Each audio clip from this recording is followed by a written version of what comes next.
Just now as I write, I know you need someone to hold you at night, but I'm begging you, baby, please don't fall in love. I knew it might happen when I was away, and now that it's happened, I just want to say that I'm begging you, baby, please don't fall in love. I'm usually strong, but I'm feeling so weak. It wells up inside me, I cry when I speak, and the more I call you on the phone, the more I feel alone, the less we have to say. I know that you're with him just now as I write. I know you need someone to hold you at night, but I'm begging you, baby, please don't fall in love.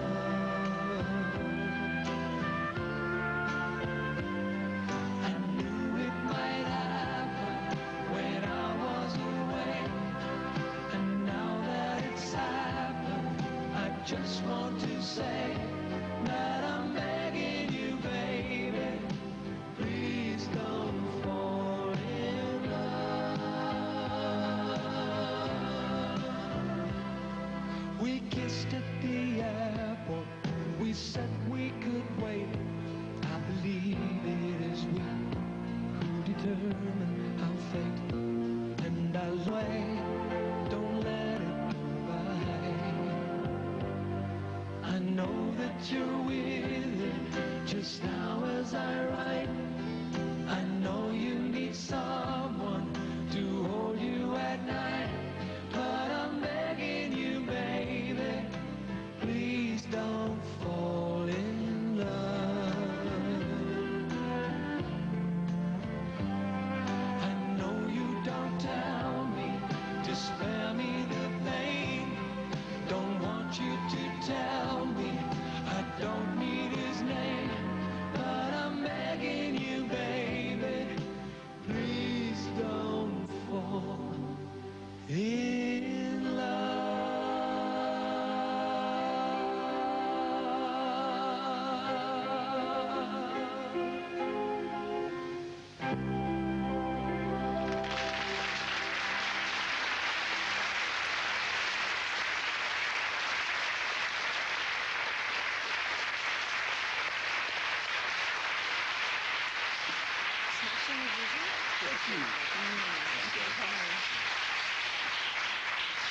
Well, here we are then, 25 years in the business, a major British tour, and now a month in London. Still a lot of very hard work. Do you still get a big kick out of it, Cliff? Oh, yeah, I do. I don't think one can actually survive for this length of time on boredom. I mean, I think that people that get bored become boring, you know, and I think one of the reasons why I've managed to sustain it all is because someone said to me only a couple of days ago, you know, what are you going to do now, you know?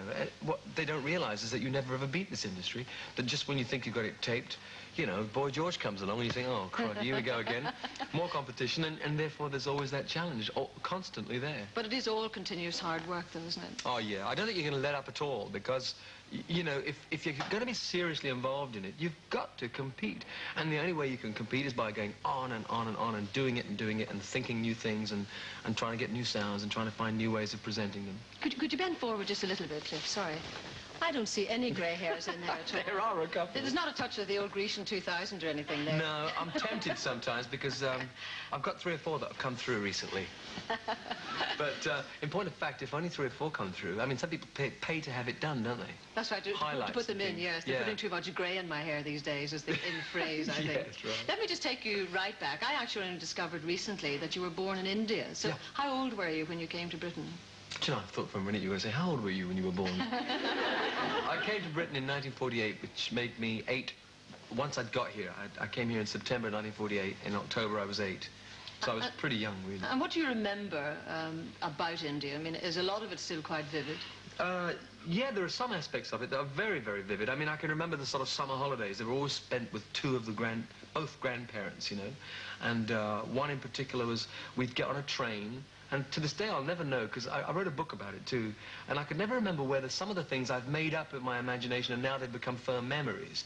But I can remember the train ending on Buffers, and that was it. We got off onto grass and walked about a mile to my grandmother's home, which was right in the middle of nowhere, and then sort of spent the day swimming in an old, well, I suppose we could call it a lake. They called it a tank there, which is just a muddy old thing. And I remember monkeys. I never knew that monkeys swam, but I, to this day, believe that monkeys can swim underwater, because I used to watch them jump in, all holding onto tails and all that, and then come up the other side. Now, that's what I mean. It's a memory to me, and yet I'm not sure that that could possibly have happened, and yet it's in my head. And flying kites in India, they have a great, it's an art form out there. It's not just like a kite that you pull up and then hope that it stays up with enough wind. They kind of maneuver it, and they fight, and they put stuff on the string that makes glass, in fact, ground glass and egg white. And then you then drop your kite on someone else's string, and you let your kite go and hack it off. And if you can catch his kite, you've got it. So, I mean, remember all those kind of aspects. What was your father doing there? What was he working at? My father worked for a catering firm, and he was an area manager, so he traveled around a lot. And it was a firm that had got the concession on the railways. So, you know, we were connected with railways. And those railway systems are supposed to be tremendous in India. Oh, well, they were. I mean, they were the lifeblood of the place, really. And again, as a child, I can only remember when we left, we traveled for, it seemed like 3 or 4 days on a train from Calcutta, I guess it would have been, to Bombay, where we caught the boat. But you see, for me, it was all just one great adventure. I'm sure for my mum and dad, it was an absolute murderous journey. Well, that obviously seemed to be quite a privileged background in India, you know, despite poverty and so on. But when you came here, initially, didn't your father have to go through very hard times? We left India because of Home Rule, of course, and if you were a British, it was becoming a little embarrassing to be out there, and a bit dangerous. So my father wisely uprooted and left. And we always talked about coming home, though. Isn't it funny? I can to this day remember saying, we're going home to Blighty. I'd never seen the place. My mum and dad were both born out there, and yet England was home. And we came from comparative wealth, really, with my father arrived apparently with £5 sterling. I suppose it was worth a bit more in those days, but not much. Not when you've got a family of 5.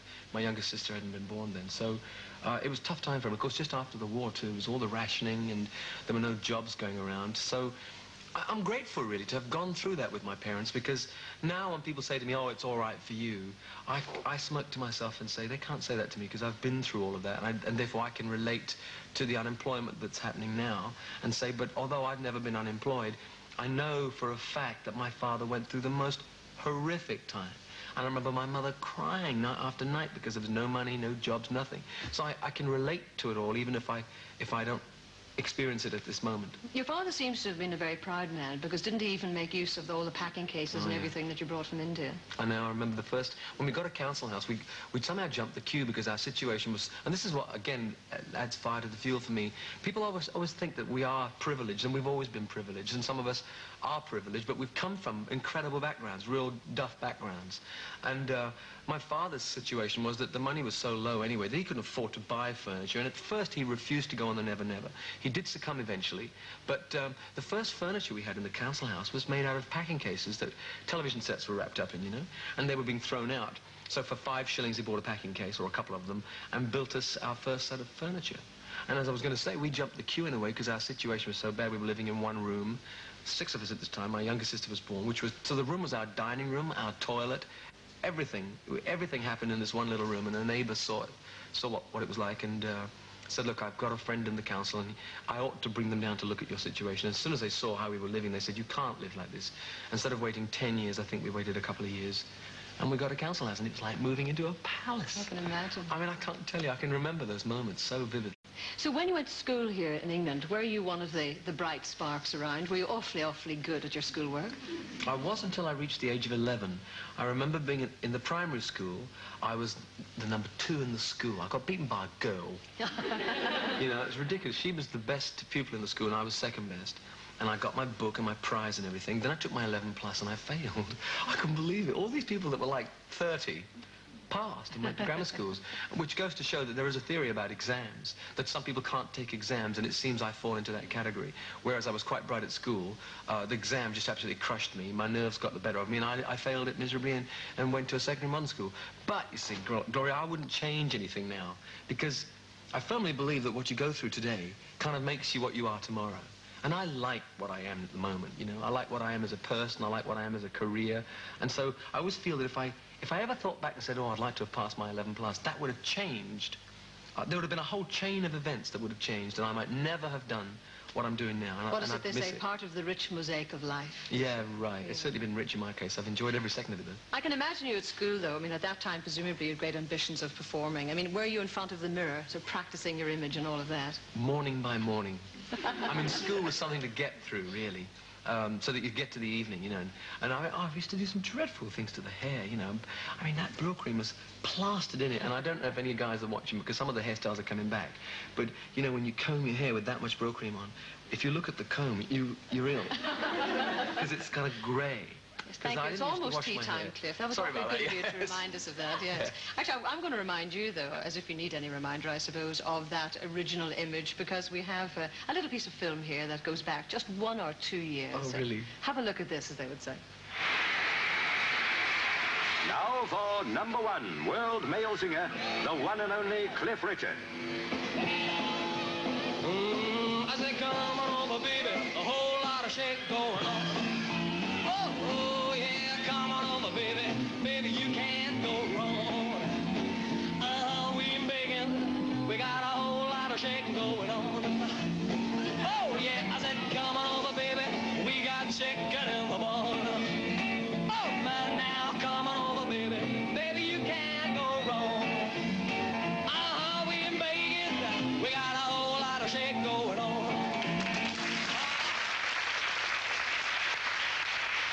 I love the little one on the knee there sleeping. You're obviously having a great impact there. I used to have a terrific impact on my audiences. I like that bit of hair sort of swinging around in the front. That might be a new fashion. The funny thing is I had all my hair cut off recently. You know, for a long, long time, the musical press, and a lot of people, in fact, kind of written me off as being predictable, and I've never been predictable, really. If you look at my records, they've changed almost annually. And so this year I thought, I'll show them.